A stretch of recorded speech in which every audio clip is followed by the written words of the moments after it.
So like Megan said, the 4-part series this time is on history, and our 4-part series we start looking at policy and research, and then we hear from an expert, an expert in the field, and then we hear about a specific project, and then we really like to focus on the voice of family and students. And so this series was on history, and we started with Larry Cuban from Stanford, who talked about just how teachers are taught to teach history, and wondering as parents, being able to talk about issues like slavery or segregation with 4th graders it's really challenging, right? And I'm a mental health person. I'm not actually a teacher. I'm the school-based mental health person.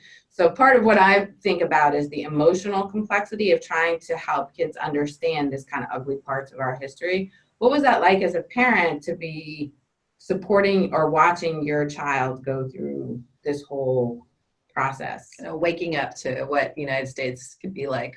I found with Sylvie that it was really important to take my cues from her. I mean, I obviously come to it with a whole different history than she does. So I think kind of paying attention to her, the emotional quality of sort of her responses and her questions.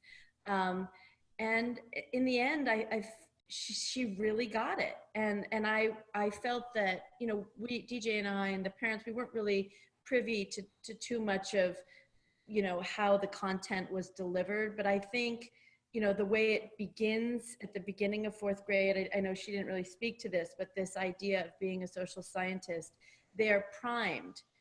By the time they get the heavier stuff, I think that there's a context for it. So it was really kind of amazing to watch the slow burn of that process, and how, but it was the way Nicola manages it with such sensitivity and delicacy, and I think presenting them with the idea that they get to take this information and move forward and be better people is something that they hold. So I felt that, by the time they did this play, they had a really kind of, for that age, a really significant sense of the historical complexity, the tragedy of it. And then in the writing of it, certain kids had to play the bad guys. Mm-hmm. And then how do they kind of negotiate their responses to the kids who have those difficult roles, and how do those kids act that out? And it was just incredibly rich. And and then to move into what they're doing now, and then the backdrop of what's happening in our country, it is a tremendous feat. And I think that as a parent, I felt like she, Sylvie left with tools as to how to address the ugliness that is in our world right now. It's evolving and growing, but she has a kind of language and a moral compass to kind of approach these really complex issues in the world right now. Wow, that's great. That's solid. I'll just see myself out. I think for us, our son Griff, our marriage a few years ago, not too long ago, was illegal.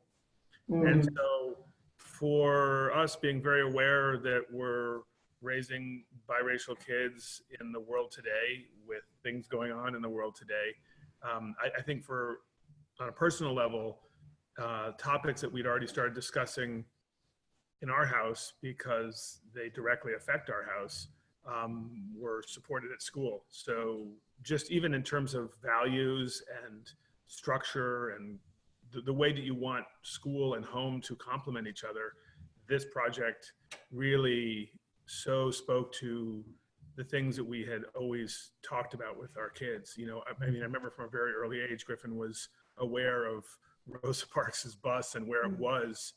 He knew the whole history of that bus, and it was storing wood in someone's backyard and then was preserved.